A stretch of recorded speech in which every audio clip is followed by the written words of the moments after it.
We have Amir Abdullah and Theo Riddick on the roster, and that's kind of a crossover, similar type player. But you get a special guy who can do what he does, and you figure it out after that. You can let people go and move people around for sure. All right, fourth down. Fourth down, as the Minnesota Vikings open their new stadium tonight, you will see Sam Bradford start for them. This will be the first time since college that him and Adrian Peterson will be in the same backfield. Sam Bradford and Adrian Peterson were quite the duo back then at OU. And look forward to, Bradford hopefully gaining some confidence off of that. I thought coming out of OU, and I've said this before, that Bradford would be a solid NFL pro with his accuracy. Due to injuries and offensive coordinators and probably seeing ghosts a little bit, he's a little wide-eyed, and people don't have the confidence in him, even though he manages to still get paid like they do. And Minnesota's got that stud defense, young studs all across the board for Minnesota.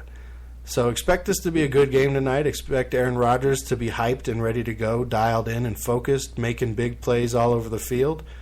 He's 5-1 or something over the last 6 against Minnesota. Minnesota won the division last year. Green Bay won the 4 years prior to that. And it'll be a good one tonight for sure. All right, fifth down. We do fifth down in honor of the CU Missouri game back in 1991 where the refs screwed up and gave CU an extra down that allowed them to go ahead score and win that game. So fifth down this week will be a college topic. And we're going to talk about what Lamar Jackson in Louisville was able to do against Florida State, putting up 63 points. Florida State made it look a little less bad there in garbage time as they were able to put a couple touchdowns on the board late. But we don't even need to mention what Florida State scored because it's irrelevant. They played without heart. They played without physicality. They didn't make any adjustments. They looked uninterested. And Louisville went out. They played fast. Lamar Jackson accounted for 5 or 6 touchdowns. They took him out at the beginning of the fourth quarter and took their foot off the pedal. I don't necessarily agree with that. I think you play hard even if you're winning big until at least the last 5 to 2 minutes. Then, just run the ball after that. And if they can't stop you, too bad. It's up to them to man up and have some pride. And if they're not, that's not your problem. Now, again, 2 minutes left. You don't have to run sweeps and draws and fancy stuff. You just run straight dives and run the clock out. That's how I would play it. Louisville put up 63. That's the first time anybody's put up more than 60 points on Florida State in the history of their football team. So that's very impressive. They skyrocketed up the AP polls, and they had a great week for Louisville football. That is 5 downs. When we come back, we will go over the scores so far today, and we will hit some other headlines before we get out of here also. Hey guys, the NFL is back. It's time to win some cash playing fantasy football. TheDirtCannon.com is a local company that has your back. They have produced over 60% winners on FanDuel, DraftKings, and now even Yahoo. TheDirtCannon.com will help you build, play, and win. Build a better team with TheDirtCannon.com. Use promo code RDST and get $5 off forever. And try the Silver membership this week for free. Visit TheDirtCannon.com. One thing I do like about internet radio and doing this show is that when that first show messed up, there were a couple things I had said throughout the show that I was like, you know what, if I would have done this different, I would have said this different as I was going through the show. Now that I've had the second chance because of the technical difficulties again and the system crashing on us there halfway through the show, I've been able to come back and, change those things instead of wait until Wednesday to readdress them. So, that's one good thing about what's gone down so far today. All right, let's get into the scores. As some of the afternoon games are now ending too. Morning games are over. So we talked about it a little bit. Tennessee was able to come back and beat Detroit 16-15. Matthew Stafford had his worst play of the season with that late interception as we were getting in position for field goal range there to possibly come back and win that game. Kudos to Tennessee. They don't have a lot going for them, honestly. They're building. They're not quite on the level of some of the other teams like we had thought. I did pick them to win the division as a surpriser. It's early. They're 1-1 now. Could happen. They could, continue to build this running game to where it looked like it was so impressive in the preseason. And it's still showing glimpses, honestly, of being that solid now. Detroit, you're going to have to do something. You're going to have to find somebody who can play linebacker this week. We got Green Bay coming in. You got to put this game behind you. And we got a tough one this week against the Packers. So let's be ready to move on and be done. Late game, this score just coming in now. Atlanta has beat Oakland Raiders 35-28, what turned out to be another shootout against an NFC South opponent for the Oakland Raiders. Putting up big points again, but coming up short this week. Carolina, they beat up San Francisco today. Cam Newton, huge numbers. Calvin Benjamin, huge numbers as the Panthers win their home opener as the NFC champions, 46-27. We talked a little bit about Cleveland and Baltimore. Cleveland went up big at first, 20-0, and they managed to lose that game 25-20, falling apart in the second half and just not being able to find a play, rhyme, or reason to their game at all. Houston this morning was able to get over Kansas City as Kansas City beat them up the last two times they played. Brock Osweiler threw for over 260 yards, but did have two key interceptions that stopped drives on Houston or on Kansas City's side of the field. Will Fuller, the rookie, had another solid day with over 100 yards receiving. And, the defense there in Houston played lights out. They played solid football. Kansas City really didn't have enough going for them today. They weren't able to turn that momentum like they did last week in San Diego. And in a tough-fought game, Houston's able to pull it out with a better defensive performance, 19-12. Jimmy Garoppolo goes down for New England. He's out up to 6 weeks. They are now down, Tom Brady and Garoppolo. They have the rookie from South Carolina, Bennett, and they have Julian Edelman right now. So look for them possibly to be signing one or two quarterbacks this week. I don't know who they have on their practice squad right now, but look for New England possibly to be bringing somebody in there. Miami, you're now 0-2 on the season. 2 losses by one score or less. You just got to tighten up what you're doing there.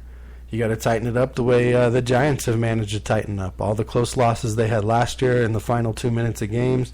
So far, both games this year have been close, and they've been on the winner's side of both as they win today against New Orleans 16-13.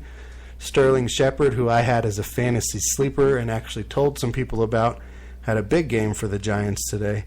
Look for him to only get better throughout the season. Maybe not have the same numbers week in and week out, but only get better. Pittsburgh in a close NFC North battle. Really, this was a defensive battle throughout and throughout. Big Ben had 3 touchdowns, 2 picks as the Steelers win 24-16. Neither big-time receiver had awesome numbers in this game as it was really just a defensive battle.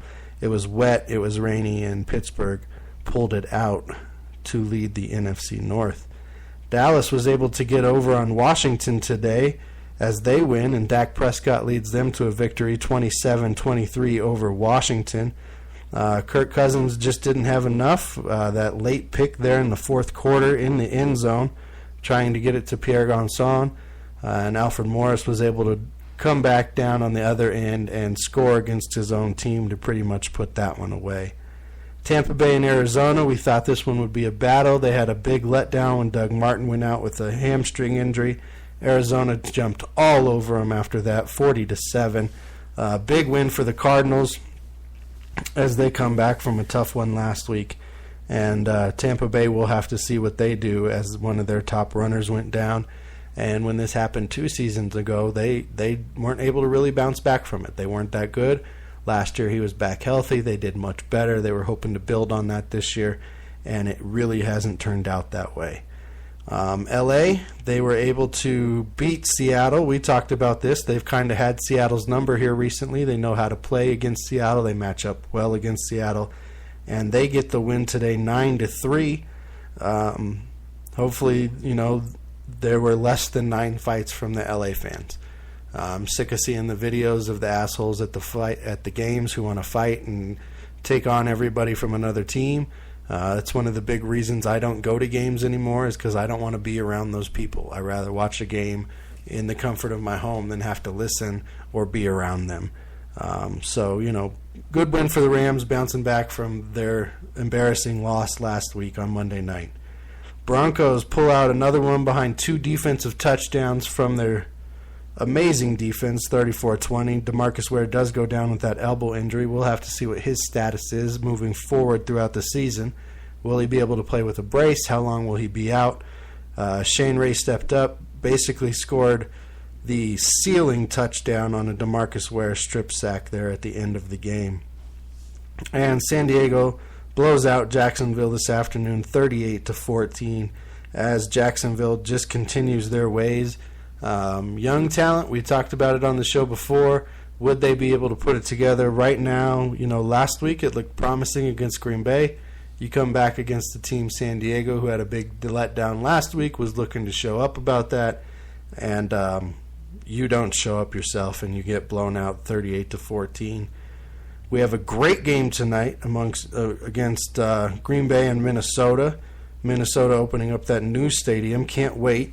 I've seen the images, but I think it's going to be exciting to see the all-purple when the lights go out. I hope to see it, just crazy, crazy atmosphere up there. I can't wait to hear the horn go off and all the things like that. Let's do a few other headlines, some things that are out there in the sports world, and then we'll get out of here for today. We're going to have a short show. I like doing the shorter shows on Sunday, Sunday Night Football. Get in, talk a little bit about what's going on in the game, maybe a couple other things that are going on in the sports world, and get out of there so that we can all catch the night game. Used to do the game at 7. That interrupted the game. I'm not for interrupting the Sunday night game, so I'll start doing the Sunday show near the end of the afternoon games or right after the afternoon games before the night game each and every week. So let's get into it. Some headlines. Let's start off with some Paralympic headlines. One bad, a couple good. The Iranian cyclist who died after the crash at the Paralympics. I could not pronounce his name, so I didn't write it down.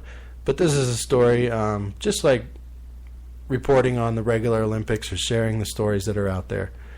This is a sad story for everybody involved. This is a guy, he was given his everything as an athlete, doing everything he could, bad crash, and was not able to recover.